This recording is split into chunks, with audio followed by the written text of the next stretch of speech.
Black magic of short trick के इस special class में आपका स्वागत है। तो आखिर ये ब्लैक मैजिक के शॉर्ट ट्रिक में आज का टॉपिक क्या है, आइए देखते हैं। तो आज के टॉपिक कंजंक्शन, जो बहुत ही इंपॉर्टेंट है आपके एग्जाम पॉइंट ऑफ व्यू से एंड आपके जनरल यूजेस के हिसाब से भी। टॉपिक है as soon as and no sooner than का डिफरेंस। जनरली मैं देखता हूं यहां पर कि लोग यहां पर इन दोनों की, क्योंकि मीनिंग तो दोनों की सेम है, लेकिन कंस्ट्रक्शन या यूसेज की अगर बात करें तो थोड़ा सा डिफरेंट होता है। एज सुन एज की अगर हम बात करें तो इसकी मीनिंग होती है जो ही, और नो सूनर देन का भी मतलब जो ही होता है। अब दोनों की मीनिंग जो ही तो है, लेकिन जब हम सेंटेंसेस में इन्हें फ्रेम करेंगे, जब ग्रामर के अकॉर्डिंग इनका यूज करेंगे, तो थोड़े बहुत इनमें डिफरेंसेस नजर में आते हैं।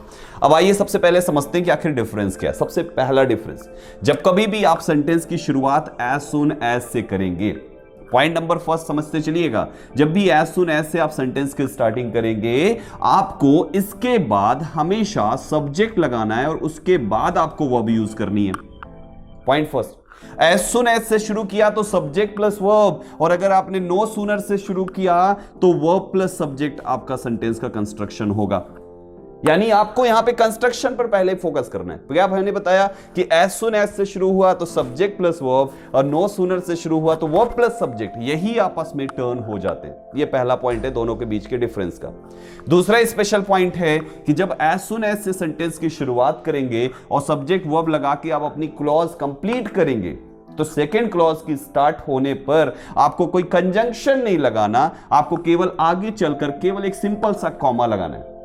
जबकि जब आप नो सूनर से स्टार्ट करेंगे और वर्ब प्लस सब्जेक्ट लगाते हुए अपनी क्लॉज कंप्लीट करेंगे, तो कोई कॉमा नहीं लगाना, बल्कि उस जगह पर आपको देन का यूज करना है। तो एक्चुअली ये दो ह्यूज डिफरेंस होता है, बहुत ही जबरदस्त डिफरेंस होता है, जो हमें बड़े ध्यान पूर्वक करना होता है, चाहे हम एरर फाइंड करें या तो अपनी डेली कन्वर्सेशन की बात करें।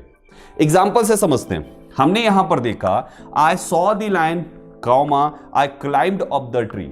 अब ये हमारे सामने सेंटेंस है, हमें दो चीजें समझनी है। पहला, सेकंड क्लॉज स्टार्ट होने से पहले कॉमा लगा है, हमारा सिग्नल सीधा उधर को ही जाता है कि भाई कहीं ना कहीं पहला वाला कंजंक्शन लगेगा।